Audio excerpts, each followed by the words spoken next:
Report Templates 2.0, introduced in ChromeleonCDS version 7.3.2, offered new features in a 64-bit Excel-style reporting module, including many options for conditional formatting of result columns.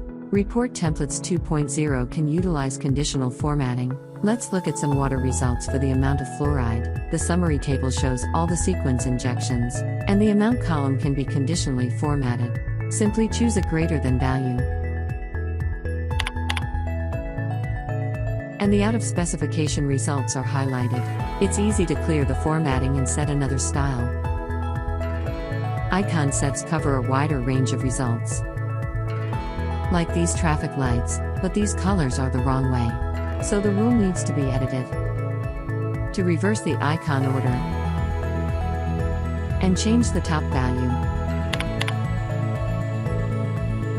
Conditional formatting results made easy with Report Templates 2.0.